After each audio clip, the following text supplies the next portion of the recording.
Vamos às Escrituras para ver o que diz a Bíblia sobre a conversão. O verbo converter, ou uma de suas formas, aparece 14 vezes no Novo Testamento. Simplesmente significa deter-se e voltar-se.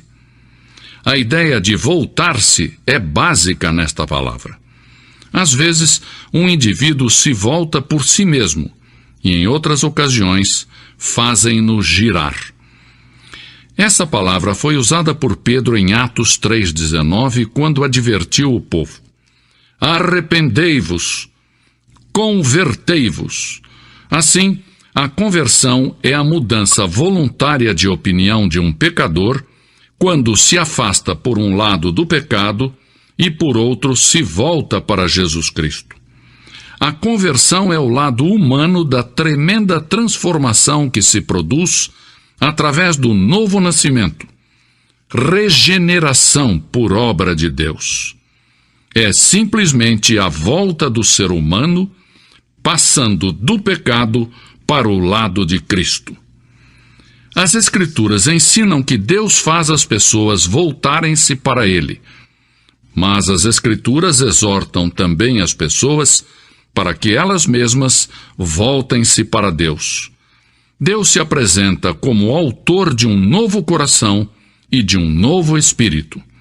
Contudo, os seres humanos são ordenados a efetuar por si próprios um novo coração e um novo espírito. Ninguém pode se converter a não ser pela graça de Deus, porque somos demasiadamente fracos para voltarmos sozinhos sem ajuda, e somente o fazemos com algum estímulo proporcionado por algo exterior. Simão Pedro não podia converter-se em discípulo até Jesus o chamar e lhe dizer: segue-me. Não obstante, outros escutaram a mesma chamada e se negaram a aceitá-la ou adiaram a sua decisão.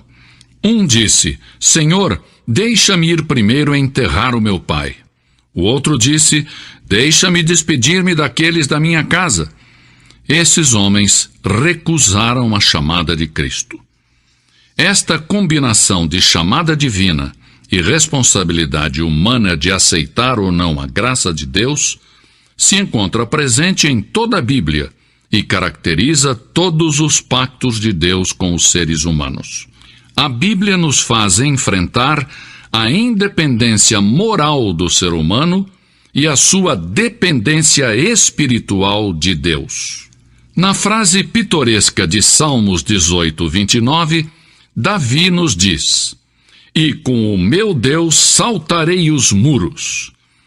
Um homem ou uma mulher pode passar sobre certos obstáculos por sua própria vontade e esforço, mas os muros são tão altos que necessitam algo mais do que isso. O salmista conhecia esses muros e somente podia saltar sobre eles com a ajuda de Deus. Deus não levanta ninguém para cima, antes ajuda a pessoa a saltar. Isso é o mesmo que ocorre no caso da conversão. Há uma resolução, um ato de pura vontade dentro da esfera do poder que um indivíduo tem para escolher e tomar decisões. Mas essa resolução é também uma resposta a um estímulo de fora que ele mesmo não instiga, não provoca, nem mesmo esperasse. A Bíblia diz: porque pela graça sois salvos por meio da fé, e isto não vem de vós, é dom de Deus. Não vem das obras para que ninguém se glorie. A graça é de Deus. Por um lado, Jesus diz em João 6,37, o que vem a mim, de maneira nenhuma o lançarei fora. E por outro lado, em João 6,44, ninguém pode vir a mim, se o Pai que me enviou não o trouxer. Eu estou convencido de que a Bíblia ensina a necessidade da conversão, e estou absolutamente seguro da minha própria conversão.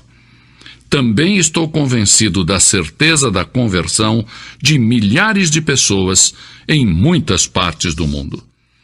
Muitas pessoas continuam frustradas, confundidas, vazias. têm sentimentos de pecado e de culpa. Todavia, de forma alguma elas têm a capacidade de resolver os problemas mais cruciais da alma, do coração e da mente. Elas estão buscando uma resposta. Está bem, vou dar-lhes. A resposta é simples. Em primeiro lugar, devem reconhecer que são pecadoras. A Bíblia diz: porque todos pecaram e destituídos estão da glória de Deus. Romanos 3:23. Não é fácil admitir que somos pecadores. Não nos agrada reconhecer que somos maus. Mas Deus exige não somente que admitamos a nossa maldade, mas também que nos apartemos do nosso pecado. É aqui onde intervém a nossa própria vontade humana. É possível que não tenhamos a capacidade de abandonar o pecado, mas devemos fazê-lo, e quando almejamos, Deus nos ajuda. Em segundo lugar, devemos conhecer que Cristo morreu pelos nossos pecados e 3 dias depois ressuscitou dentre os mortos. Está vivo ao lado do Pai, é o nosso advogado. Esse era o plano de Deus, que Cristo derramasse o seu sangue na cruz pelos nossos pecados. Não nos agrada chegarmos perto de uma cruz na qual se derramou sangue. Para algumas pessoas, isso é até repulsivo. Se a cruz é repulsiva para nós, quanto mais para Deus, e como indica o clamor de Cristo na cruz quando disse: Deus meu, por que me desamparaste? Marcos 15:34. Neste momento terrível, ele estava em luta com o pecado, o inferno e a morte. Todavia, graças a Deus, a ressurreição foi o testemunho do seu triunfo.